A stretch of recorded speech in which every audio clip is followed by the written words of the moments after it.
So my name is Swen Zapka. I'm the current president of ACC San Diego. Welcome to such a large group who are in attendance. I think we have over 100 people. So kudos to Procopio for picking such a great topic of interest. I also want to mention that we have 3 other board members from ACC San Diego attending and taking in the event today. We have Hannah Cole, Deborah Burke, and Tamara Swenson. They all participate in one or more executive committees for San Diego, for ACC San Diego, and Tamara is actually going to be the incoming president next year. So I want to welcome them and appreciate their attending as well. Also a huge shout out to Procopio for being a platinum sponsor for so many years and for the wonderful support they provided, all the great events that we reap the benefits of, including the golf hosted event, which is always a lot of fun, even through the COVID years. I also want to mention that on April 26th, we're having our all-day Lollapalooza MCLE and networking event. It's being held this year at the Rancho Bernardo Inn, which is a wonderful location, beautiful backdrop. And the other, in addition to Procopio, the other platinum and gold sponsors will be presenting on other interesting and instructive topics, followed by a fun happy hour as with some live music. So I hope everybody can make an effort to attend on April 26th. With that said, I'll turn it over to Wendy Tucker and Travis Jang Busby. Travis, did I get that right? You nailed it. Wonderful. Wendy specializes in employment law of all sorts from the description that I've read. And Travis works with startup Fortune 50 and Fortune 50 companies on employment, business, and labor law, if I have that correctly. So with that said, I'll turn it over and look forward to an amazing session here. Thank you. So I'm Wendy Tucker, and I'm a partner at Procopio, leader of the labor and employment team. I've been doing litigation for more years than I'm going to admit to, but in the last 15 or so, a lot of my practice has focused on working with employers to prevent you from getting to litigation. So a lot of the things we'll be talking about today about ways to head off wage and hour claims are things that I work with on employers. I am going to hand it off to Travis to introduce himself, but I did want to mention that I was originally scheduled to present this with Marie Kenny. She got a bit closer to the front lines than we anticipated and is actually in trial today. And the judge, I don't know why, would not excuse her for the hour to present this webinar. So Travis graciously stepped in at the last moment and is presenting with me. Travis? Hi, everyone. My name is Travis Jang Busby, and I am a partner at Procopio in the labor and employment group. My focus is actually wage and hour, class actions, and litigation. And when you don't listen to Wendy and with respect to counseling, you end up with me having to defend a substantive claim. So thank you for coming, and I look forward to speaking with everybody. Wonderful. Thanks, Travis. So we're going to start with just a brief background on wage and hour claims in California. Unless you are a brand new attorney from out of state, and sometimes even then, you will know that wage and hour claims have been huge in California for many years. They are among the top employment litigation matters. The dollar value of the class actions and the poga actions has absolutely skyrocketed. According to our statistics, we were able to get from 2020, the top 10 California settlements ranged from 2 million to 17.3 million. 9 of the top 10 cases were wage and hour cases.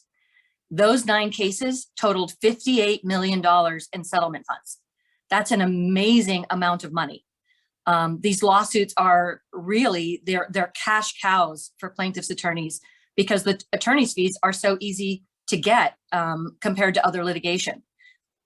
It's also important to realize that they don't actually have to settle these claims if they don't want to. Generally, they do want to. They want to get as much as they can and move on to the next claim. But if they want to add to their attorney's fees, there's not a lot that we can do to stop them. So we want to make sure that we are in a strong position before we get sued, and that you have good counsel if you ever do face a claim right away, so that we can minimize any of these damages. Even if the employer's mistakes are minor, the employer may still be liable for penalties and attorney's fees. So that's important to know, that the labor code, I was talking to a client yesterday, and he said, I just don't understand this California labor code. What are they trying to do to us? And I said, my sympathies. I can't help you with that. If you want to talk to your state senator, please do so. But in the meantime, we all have to comply with it, even the minor issues. So let's talk about how a wage and hour claim gets started. It usually starts with an employee who consults an attorney for perceived unfairness in the workplace. This is an employee who may have been placed on a performance improvement plan. They may have been laid off. They may have been terminated. They may have been demoted. They perceive that there is unfairness in this situation, and they think that it may be wrongful termination, it may be discrimination, harassment, retaliation, and they decide to go see an attorney. What happens when they get to the attorney? The attorney, the first thing that they're going to say is, yeah, that's a great claim. Let me see your pay stubs. And they're going to ask for the employee's personnel file and their pay stubs from the employers. We get those kinds of requests for employers all the time. They're fairly routine. I think although you can respond to them on your own, when I produce them for a client, I generally review them to see if I can spot any issues before we hand them over to the other attorney, so that if there are any issues, we can fix what can be fixed immediately to try to limit any liability. Once the attorney spots an issue, they will encourage the employee to become a representative in either a class action or a private attorney general action, which is poga. And why do they do that? Because wage and hour violations are so easy to prove. They recover 1/3 of recovery for all of the employees versus 1/3 of the recovery for one employee. So they make a lot more money that way. So that's why they do it. And here's one of the areas where I often work with clients, which is when we're working with employees on terminations and demotions and PIPs, it's very important to treat your employees respectfully, because we don't want them going to that attorney to start this process. One of my clients, I helped him with a termination about 6 months ago. And I said, well, it's not really fair to terminate her when you haven't given her any discussion about what she's been doing wrong, and you're just going to spring this on her at the last moment. And he said, you are such a wonderful person. I don't think I've ever heard an attorney talk about fairness before. And I said, well, I love the compliment, but in reality, fairness is a legal issue at this point. We need you to be fair, because we don't want to unnecessarily make these employees mad and make them seek legal intervention, because if we do, that exposes other potential issues. So while I would love to be represented as the one attorney with a heart, I do have to make the case for, let's treat our employees with fairness. So typical wage and hour claims, what are they? Meal and rest period violations are still the most common. As most of you know, I think hourly employees are entitled to a 30-minute unpaid meal break if they work more than 5 hours in a day. They can waive that if they don't work more than 6 hours in a day. But if they do, they have to take this 30-minute unpaid meal break. The laws changed a bit and softened over the last few years so that employers are required to provide it, but they're not required to ensure that employees take it. I'm firmly of the opinion that you should require your employees to take it, because the issue is not always now whether or not they took it, but how do you prove that you provided them and they didn't take it and it was their voluntary choice not to take it appropriately. So if they took it after the end of the 5th hour of work, if they took 29 minutes instead of 30 minutes, those are all violations. And they are entitled to a penalty, or a premium, which is 1 extra hour of pay for the missed meal period. So I strongly encourage you to have training on it for your new employees, have it in your handbook, periodically circulate memos, periodically check in with your hourly employees and their supervisors, make sure everyone is aware that taking meal periods is a big deal. make sure they're scheduled. Rest period violations, similar. Employees are entitled to a 10-minute paid rest break. They don't they don't clock in and out for rest breaks like they do for meal periods, because meal periods are unpaid. But you need to have that policy in place so that they're taking their violations, 10 minutes for every 4 hours worked or greater portion thereof. So if you have someone who works less than 4 hours, but more than 2, let's talk about whether or not they need a 10-minute paid rest break. They can't aggregate their rest breaks. They can't combine them with lunch or use them in a block to get off early. And they're supposed to be taken as close to the middle of the 4-hour period as possible. Off the clock work is a problem. Most of these, of course, are all for hourly workers that we're seeing these violations. Off the clock work, any work that they're doing that they're not clocking in and out for, that is a particular problem over the last couple of years because people are working remotely. They are not near a time clock. They're not working on a regular day. If you've got an hourly employee who's answering emails in the evenings and on the weekends, make sure that they're getting paid for that time, because if you're getting the emails and you're not checking on that, technically they could be working off the clock and you're aware of it. So one of our recommendations often is employees who are hourly should not necessarily even have access to their emails when they're off the clock. And we have a question that says, is it permissible to not give breaks if work is from 9 to 2, 5 hours total? No, that is not permissible. They are working 4 hours or more. So they must have a 10-minute paid meal period or rest period in the middle of that. So preliminary and post-preliminary work is also issues for wage and hour claims. The time it takes for them to don safety gear before they start work or to take it off afterwards. Bag checks if they have to stand in line and it takes them a few minutes to get out the door. Time spent on COVID screenings if they're waiting in line, and time spent on training.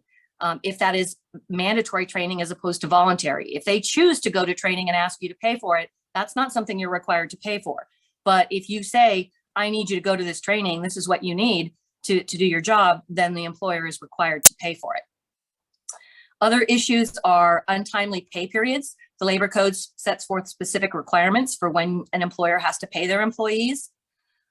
Unpaid overtime.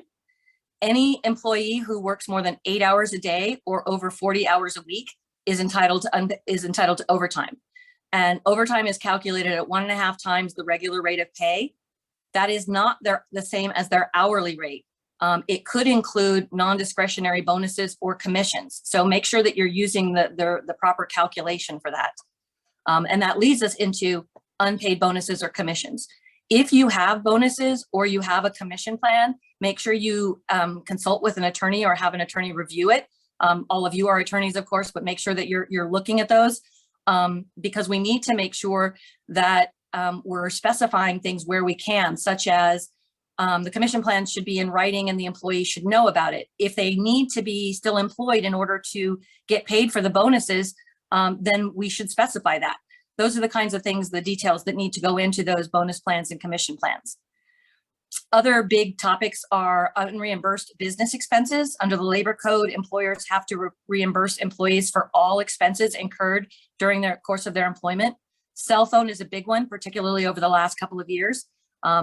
You're supposed to pay the proportion of the phone bill equal to the proportion that the employee uses the phone for work.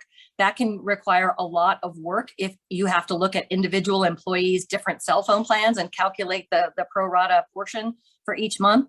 A lot of employers, and what I recommend is that you say something along the lines of, we've looked at plans in our area, we've looked at how much we think you're using this for work, and we settled on this amount.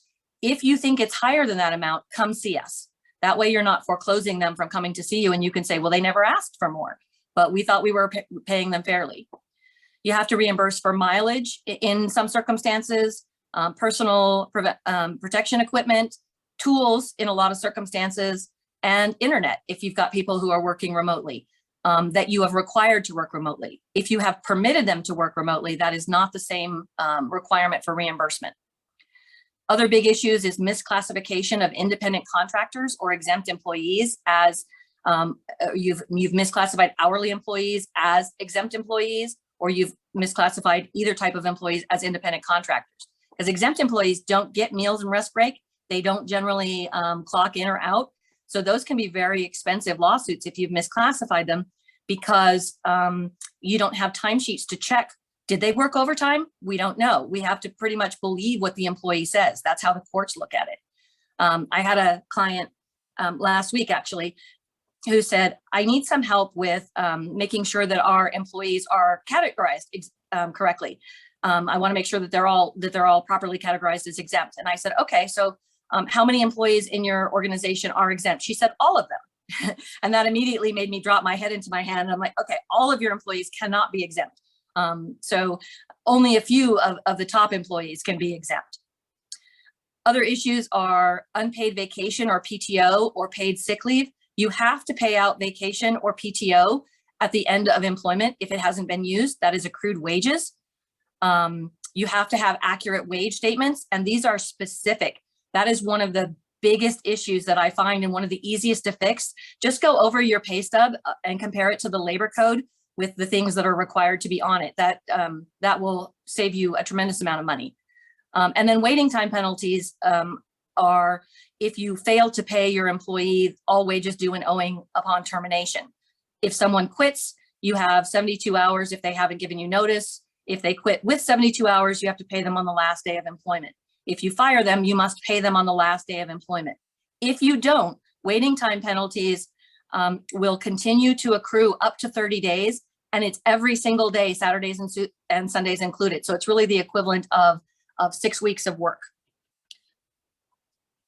So other issues, let's see, I've got a couple of questions in the chat. When is a bonus considered earned wages, and when can we state you must be employed to receive? So when is a bonus considered earned wages? I think what you're talking about here is the difference between commissions perhaps and bonuses. If a bonus is non-discretionary, such as if you complete this amount of work, or you do this many orders, or sell this many widgets, then you are entitled to this bonus. That is a non-discretionary bonus. That means it has to be calculated into the hourly rate. If you give them a bonus where you say, if I feel like it and we're making enough money and operations are good, you may be entitled to a bonus at Christmas time. That's a discretionary bonus. For either of these bonuses, because it is compensation, you can spell out that they have to be employed to get it. Typically with commissions, the line is drawn at if they have completed substantially all the work, and all that's really waiting to happen is receiving payment from the client. There's a much stronger case for the employee to get commissions. But even with commissions, you should have some kind of plan in there that says we'll pay out anything that you've actually completed that we receive within 30 or 60 days. It just gives you a better leg to stand on when you're talking about separating employees. And I would just add, as it relates to when a bonus is considered earned, it is largely a matter of contract principle as well. So you can structure when a bonus actually becomes quote unquote earned within the bonus agreement itself, subject to standards of reasonableness. That's something that is pretty complex, and we're happy to talk with you later if you'd like. Yes, and do we have to pay out unused sick leave? That's a question. You do not have to pay out unused sick leave. You do have to make sure that it is accurately recorded on the pay stub, and you have to make sure that you're giving them sick leave in compliance with your state and local law, but you are not required to pay it out. It's not the same as PTO. If, however, you allow sick leave and you allow them to use it for any reason they want to, including non-illness related reasons, that may convert it into PTO, which means you'd have to pay it out. And Travis, maybe you want to take this one. For internet reimbursement, does the obligation change for remote workers when the office is made available again? So that's an interesting question, and that's actually a case that I'm litigating right now. Is if the employees are required to work from home, or some of them are required to work from home, typically you will want to play it safe and reimburse them for their internet. Now, the amount you reimburse is very difficult to determine because Obviously, they are using internet for their own purposes at home, and family members are using it for their purposes as well. So you want to, similar with kind of the cell phone reimbursement that Wendy discussed earlier, you want to look at the pro rata use of internet for work. If you are now reopened and it is voluntary to work from home, we're taking the position that you don't need to reimburse internet for those employees who are voluntarily choosing to stay home. That may be a little bit more risky, but it's obviously very expensive to continue to pay for internet, especially if you are now making your facilities available for them to use. Thank you. So some other wage and hour litigation trends that we're seeing coming out of the pandemic, final pay issues relating to terminations, layoffs, and furloughs or WARN notices. We've been seeing a lot of those because there have been so many layoffs, terminations, et cetera. Is a furlough a layoff? When is it a layoff? Those kinds of questions. Expense reimbursement, as Travis and I were both talking about, cell phones and internet. I've even had an employee who asked an employer for reimbursement for utilities because she was required to work at home. So you may face that kind of question. That's not at all clear. My recommendation was have her bring in her utilities bill and try to allocate a proportion and make her bring that bill in each time, but go ahead and reimburse her for it because it's better than a lawsuit.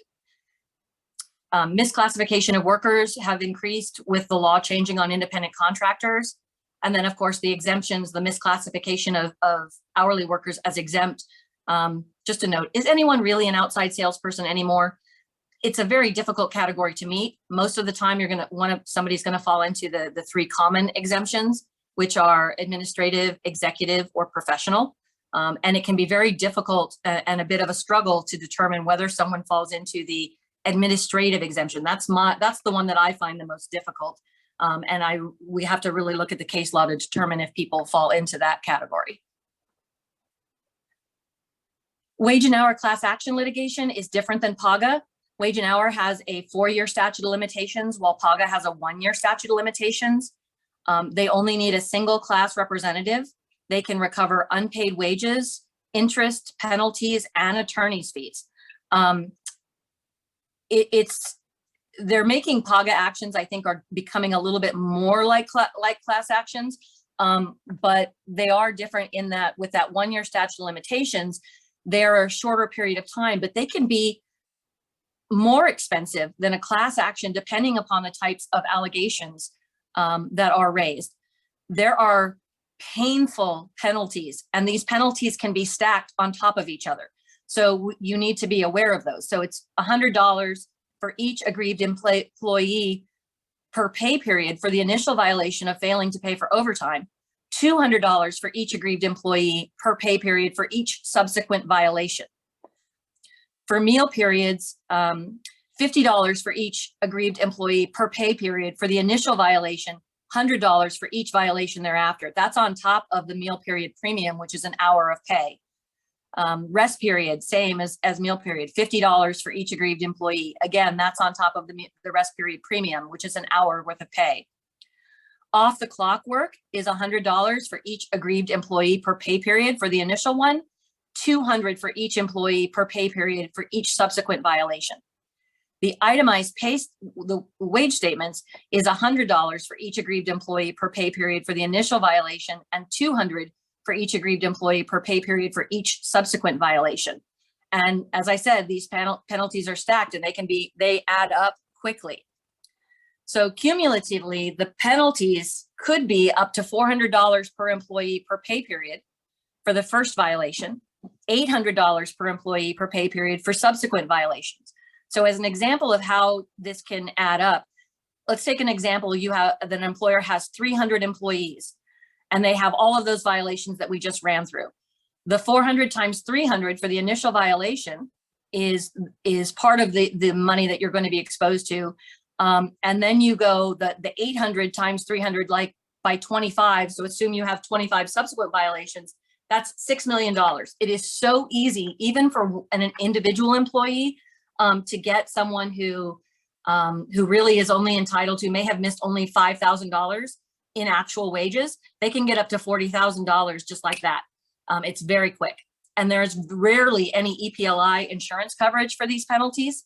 I have been seeing more frequently some EPLI insurance where they provide 100 to 150,000 towards your attorney's fees on each wage and hour claim, but they don't actually cover the damages or the penalties. So these can be very, very expensive for our companies. And Travis, I'm going to hand that off to you now. Thanks, Wendy.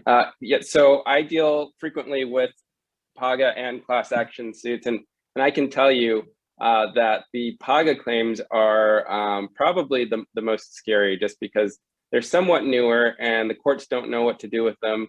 And the California legislature has been very favorable to plaintiffs' attorneys and basically authorizing a headhunter statute, which reimburses them their costs and fees, and then some if they win. So they really have no downside. You know, they have nothing to lose by filing as many of these cases as they can and exploiting the technicalities of the labor code. So I'm going to present initially tips on limiting wage and hour liability to hopefully minimize the risk of a PAGA or a class action suit. So the first thing you want to do as a preventative measure is conduct an audit. And it's painful and it can be overwhelming, but it's something that will help you identify common issues that we see cause employers extreme amounts of money, quite frankly, because these settlements are generally always in the 6 figures, and sometimes 7 figures and sometimes 8 figures. So conducting an audit of your wage statements. Wendy mentioned that there are requirements that need to be met under the labor code. There's specifically 9 of them. They're all laid out in the labor code, so you can simply just cross-check your wage statement to the labor code to figure out if you're deficient anywhere. You'll want to review bonus and commission structures. You'll want to review compensation calculations and methodologies. You want to look at meal and rest period practices, as well as timekeeping methodologies, like Wendy mentioned.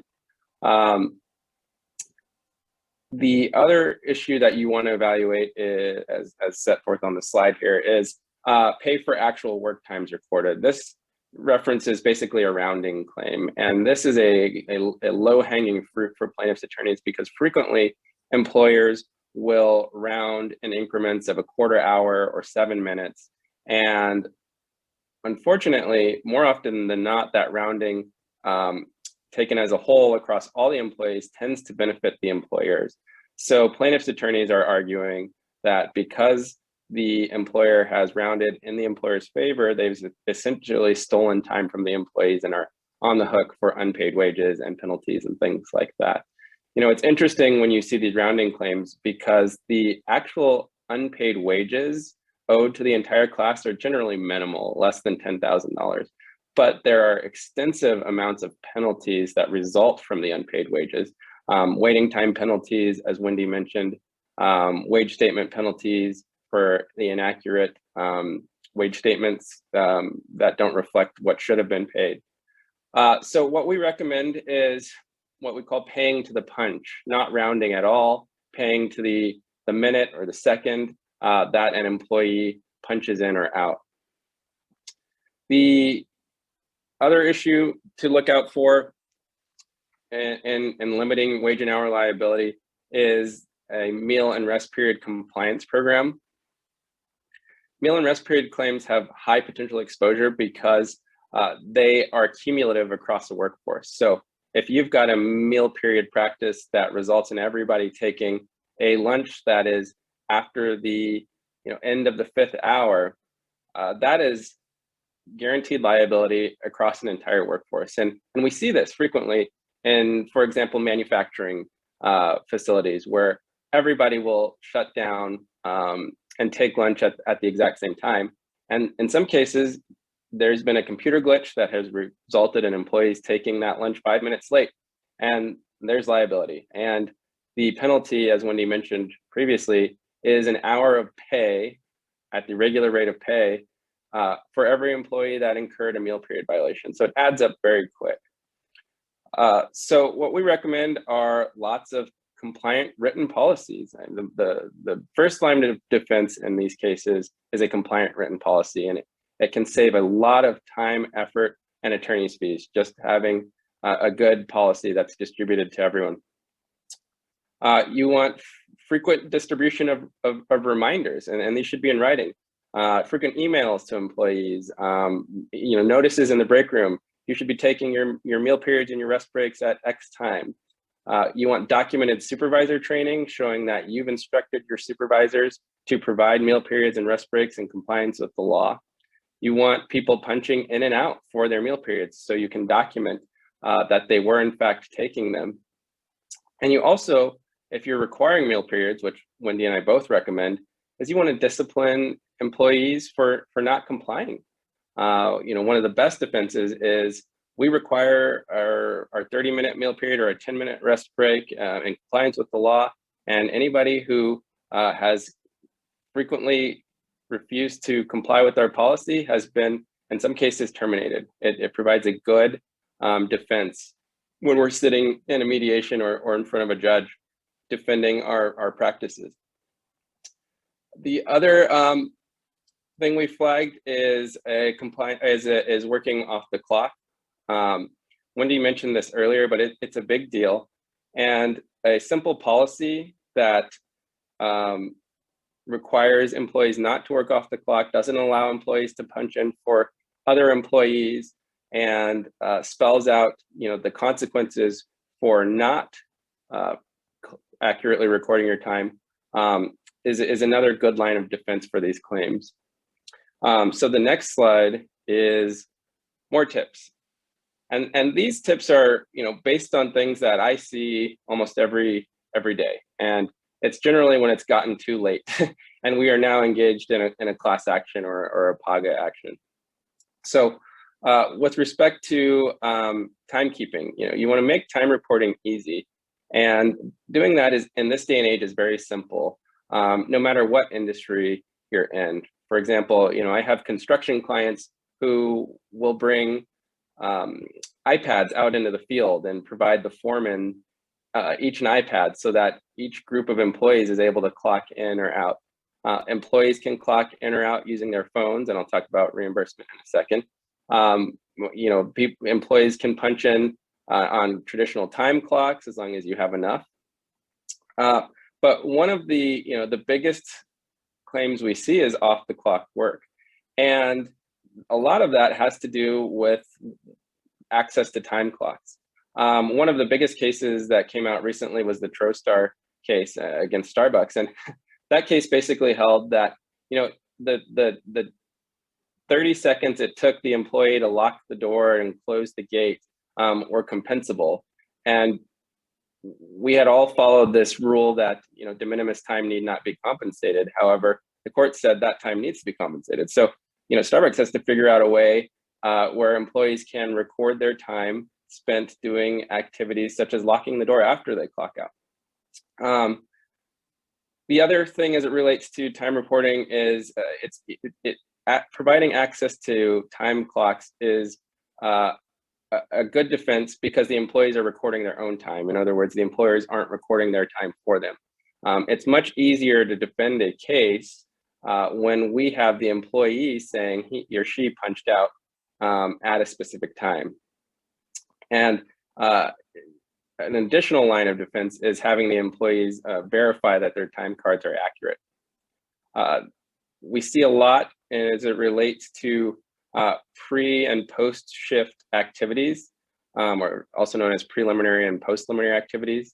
The big one that we saw a lot a few years ago were donning and doffing claims. That's putting on protective gear before and after shifts. And basically what we recommend now is an employee should be clocked in before putting on any safety gear or clothing beyond that would normally be worn for work. That's just the best practice. It may cost a little bit more money, but in the end, it's going to save a lot of grief. The next item is include incentive pay in the regular rate of pay. Wendy went over this briefly. Essentially, the regular rate is used to calculate what's called what overtime compensation. It's also used to calculate premium payments. So overtime is calculated 1.5 times the regular rate, or 2 times, depending on how many hours one has worked. And one thing we frequently see is the failure to account for non-discretionary payments in the regular rate of pay. And this is a gotcha claim typically, because you either did it or you didn't. And if you didn't, you owe the employees a small amount more. And the amount is typically very small, although it can be large depending on the type of non-discretionary pay that is paid. For example, if somebody gets a $100,000 bonus and they're misclassified as an independent or as an exempt employee, it can be very high. We've got some questions. Let me see here. So when is a layoff a RIF? I think this was in relation to some of Wendy's other comments, but a layoff is a RIF pretty much from the get-go. We feel free to message us later about more specifics as it relates to that one.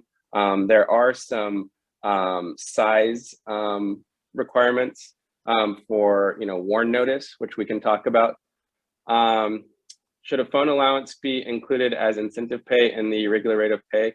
Typically, reimbursed expenses, as long as they are actual payments for reimbursement of costs that are incurred by employees, need not be included in the regular rate of pay. And we'll save some of these for the end. Let me just do one more, which is, what's the best way to cover the locking door type post-preliminary activity after clocking out? That's a tough one. What we have done in some cases is we've paid an additional 5 minutes just to cover any activities that may occur, such as having to set an alarm or lock the gate, something along those lines. So getting back to the regular rate discussion, it's just one of those claims that I see again and again and again, and it's very hard to get. And a lot of times employers will say that bonuses are discretionary, when in reality they're not. So you really need to take a good look at the type of bonus or commission you're paying to determine whether or not it's truly discretionary. Typically, if the bonus is paid pending accomplishment of some sort of metric, it's not discretionary and probably should be included in your regular rate of pay. But I've had arguments with counsel on the other side that stated that bananas, because they are provided every morning, should be factored into employees' regular rate of pay. So we fought about whether or not it was an organic banana or non-organic. It gets very silly, and California encourages it, unfortunately. The next item on our list is verifying the time records, or providing an opportunity to correct or supplement the time records. This goes back to what I was saying about time caping, and having an employee verify that their time record each week or each pay period is correct is great, because when they file a claim, you can point to it and say, hey, but you signed this attestation saying your time record was correct, you took your meal period, you took your rest breaks, so why are you now filing a lawsuit based on the claim that you didn't get all of these things? It creates more individualized issues, which we use to defeat class certification. So on the next slide, we are going to look at what happens when you get the poga notice. So let's say you didn't follow our advice, or let's be honest, even if you did follow our advice, you're likely to get hit with a poga claim at some point. And you should take it seriously. It's you likely have a poga lawsuit and or a class action headed your way. And it's unfortunate. Don't take it personal, because in California, it seems like it's just a matter of time before you get hit. And it doesn't matter how great of an employer you are. It just takes one disgruntled employee. So what do you do next? Well, you consult with counsel, and you should consult with counsel that is highly knowledgeable in wage and hour issues. There are a lot of attorneys that will dabble in the issue and just make things worse. But when you're faced with a poga action or a class action, it's really important that you act quickly and efficiently to develop a plan of action. And part of that plan of action includes conducting our favorite thing, a wage and hour audit. This time it would be a bit more focused in that you're looking at the claims that are present in the PAGA notice or that could be present in the PAGA notice to assess whether or not there are any issues, whether there's any vulnerabilities. And the results of that audit will inform your litigation strategy. Either you'll buckle down and fight because you're in the right, or you may need to think about settling in order to stop the bleeding. With respect to curable violations, there's not many, unfortunately, but the ones that can be cured often amount to significant amounts of exposure. The ones that can be cured, the first is the failure to include the start or end date of the pay period on a pay stub. The other violation that can be cured also relates to the pay stubs, and it is failing to provide the name and address of the employing legal entity on a pay stub. If these things are not present and you've received a PAGA notice, you can cure by basically issuing the corrected pay stubs for the last 3 or so years. So it's quite a pain, but it's worth it if you get one of these notices.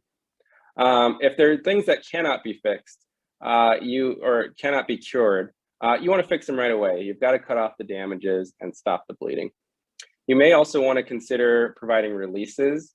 Depending on the claims, you may be able to obtain releases from affected employees. It's questionable currently whether a PAGA only claim can be released on a broad basis on behalf of all affected employees. That would be a course of action you'd want to talk with a labor and employment attorney about if you are faced with a PAGA claim. You also want to look to your arbitration agreements. They are highly effective in limiting class actions because waivers have been held legal.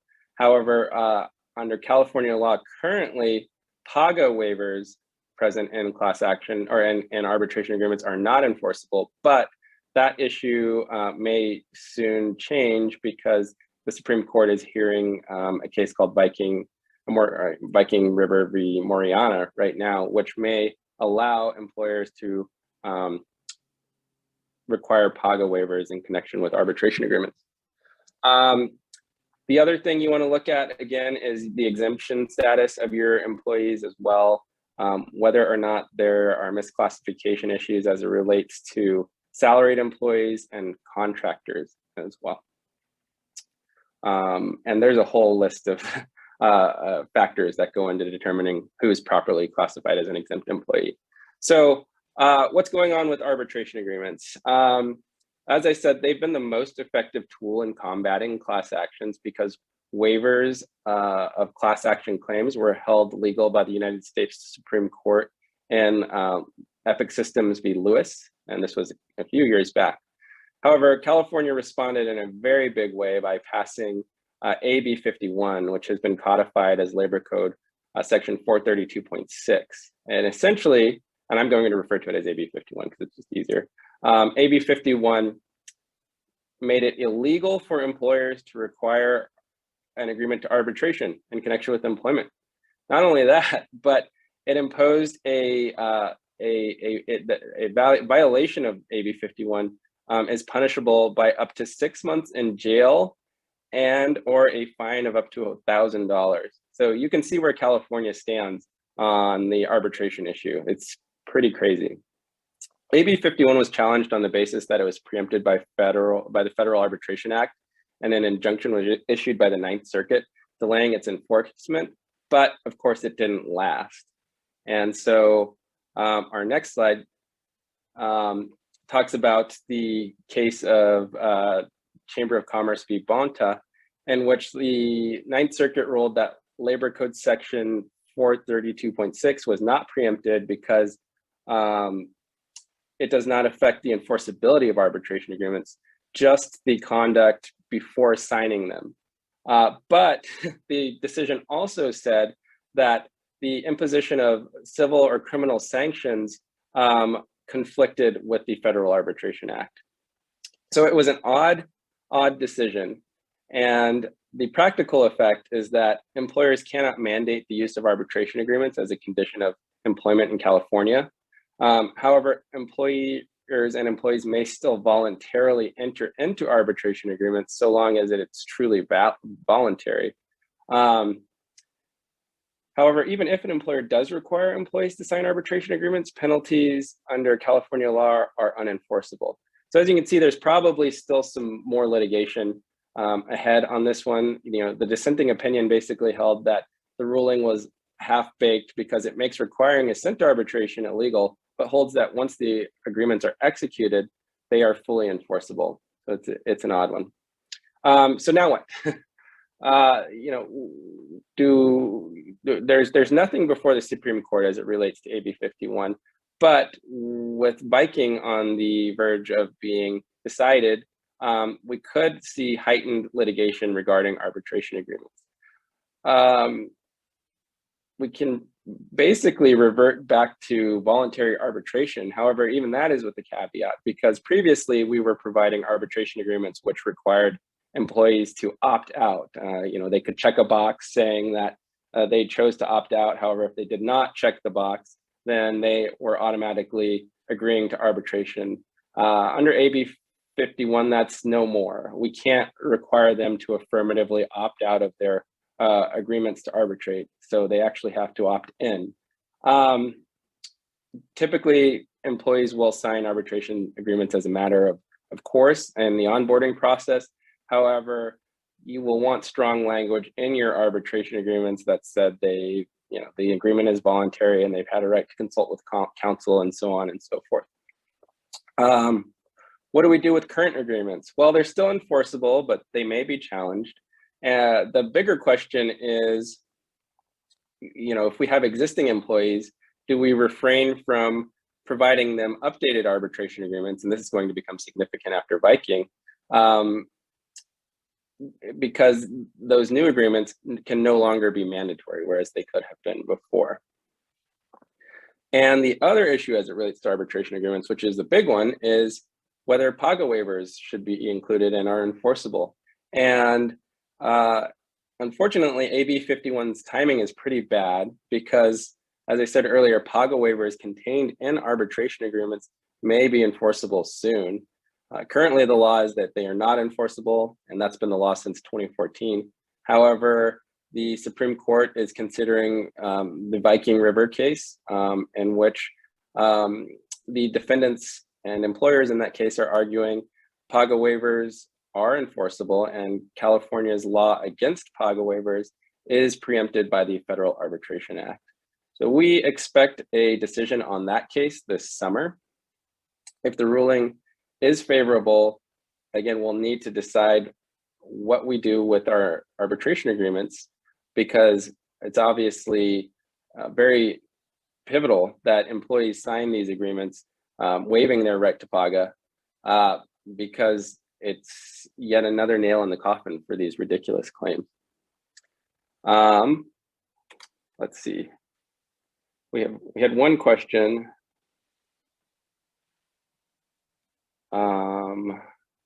Well, I'll save that towards the end. Let me just finish up here because I'm almost done. And then we'll get to as many questions as we can. So there are a couple in POGA, I'm focusing on POGA because class actions are much more manageable now that that arbitration agreements allow the waiver of class claims. But these POGA cases, because they're still new and they're still very odd, and the legislature is so in favor of them, continue to plague us. And there's a couple cases that have been head scratchers over the years. The first is Huff v. Securitas, in which the Court of Appeal ruled that an employee who suffered only, or who allegedly suffered only one labor code violation for a minimal penalty, now has standing to proceed on behalf of all the employees for any and all potential labor code violations. And that opens the door to numerous frivolous lawsuits, essentially. And that's why we see so many of these POGA cases, is because you'll have one employee allege that he suffered, let's say, one meal period violation. And now he's suing for overtime on behalf of employees who are halfway across the state. It makes no sense. And then the other case that continues to plague us is Kim v. Raines, which is a case in which an employee actually signed a release of all of his individual claims and then brought a PAGA claim against his employer. And the court ruled that that an employee can still proceed with a PAGA claim despite settling out his individual claims, because whether or not he suffered an individual or a labor code violation is a matter for the court to decide, and is relevant to whether or not the penalties are owed under PAGA. So it's a very odd ruling. And now we've got two conflicting rulings that we're dealing with under the cases of Wesson and Estrada. So Wesson basically held that a PAGA action must be manageable, and it provided grounds for dismissal of PAGA claims based on lack of manageability. So we were all elated when this decision came out, because it allowed us to try and dismiss these claims before getting to trial, because it's very difficult to prove that a PAGA case is manageable. Essentially, you have to go employee by employee, department by department, and that could take years in some of these cases where the PAGA claims extend multiple years. I have one PAGA case I've been litigating since 2012. So that case came out, and then basically, I think a week and a half ago, the Estrada case came out and basically said, no, that's not correct. You can't impose a manageability requirement on a PAGA claim. Unfortunately, guess where the Estrada case was decided? It's the 4th Appellate District, which happens to be San Diego's Appellate District. So for now, if you've got PAGA litigation, you may want to rethink your motion to strike based on manageability if it's here in San Diego, which is just very, very unfortunate. It also sets the stage for the issue to be decided by the California Supreme Court. Given its track record, unfortunately, we're not too confident, but you never know. So on to my last slide here. This is funny. This is Marie's slide, but this is something that I tell all of my clients. So it must be pretty common amongst wage and hour litigators. Is an ounce of prevention is worth a pound of cure, and that nothing could be truer in these labor and employment cases. I know compliance is akin to something like going to the dentist. It's painful. You're spending money and time on something that appears to have little benefit. But as time progresses, unidentified issues tend to grow, and before you know it, you're sitting for a root canal or dentures. So a wage and hour lawsuit is probably the most expensive root canal in the world. If the problems are bad enough, it can sink an entire business. So even something as basic as a compliant handbook can cost the company millions, and I've seen it. I see it frequently. This year alone, I've settled 2 cases well over $2 million. So, and they could have been prevented. So, I guess we just ask that you check your policies and practices and consult with a knowledgeable attorney if necessary, as we're all in this fight together. And with that, I am done. Thank you, everyone. I hope we dealt with your questions, but I think that there's perhaps a few more. Travis, I think the last question might be something you could address. If you currently have class action PAGA suit, is it okay, advisable to institute an arbitration agreement now? Absolutely. You can certainly institute an arbitration agreement at any time. The question will be whether or not the arbitration agreement will affect the class action as it relates to whether or not those who signed the arbitration agreements are properly within the class. Are they properly class members? Assuming your arbitration has a opt-out provision, or I'm sorry, a class waiver provision, you can make the argument that the class members who signed the arbitration agreement, even subsequent to commencement of the class action, are no longer proper class class members. So it could be a strategy for reducing the class size. Let's see. Should end of year bonuses be considered discretionary or non-discretionary? My opinion, typically those are discretionary unless you have factors that these are based on. That means a formula perhaps of if the employee does these actions, they will get this bonus. If it's simply a matter, like we said earlier, of this is the amount of money that the corporation has, and so we're going to spread it around the employees, and we're just going to pick and choose based on how they performed or based on factors that are more within our area of preference, then it is not. Then it is more discretionary. Travis, do you have anything you want to add to that? No, I think that when you hit the nail on the head is a lot of times employers will have year-end bonuses that may be predicated on the company being profitable to a certain amount or the achievement of some sort of metric. And I think that may cross the line into non-discretionary. So, you may not want some sort of written guidelines or anything like that determines whether or not a year-end bonus will be paid, because that's something a plaintiff's attorney will point to show that you had to pay it. They also look to your course of dealing and your prior practices.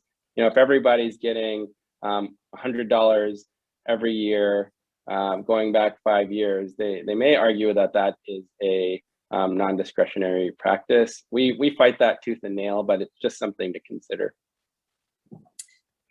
I believe we've reached our time. I hope everyone has enjoyed our presentation. Travis and I will be happy to answer questions if you want to email us or follow up with us. It's my understanding our PowerPoint will be available for everyone. That's right. So a big thank you to Wendy and Travis. Please, their information was on that last slide. If you have any questions, they're obviously experts in the area, and I'm sure happy to answer any questions that you may have or additional questions that they haven't already answered. Thanks for everybody that attended. Great session. I learned a lot. Always love these sessions and learning the areas where we have gaps at my company. So thank you very much, Wendy and Travis. Again, thank you for everybody that attended. It's a massively attended event. It's great. We hope to see everybody at the April 26th all-day MCLE in Rancho Bernardo Inn. Come network with Wendy and Travis, the rest of Procopio and the Platinum and Gold partners, as well as your peers and the board members. We really look forward to seeing you, and we really hope that you can make it. It's going to be a wonderful event in a place that's pretty close to second to none in San Diego for this type of event.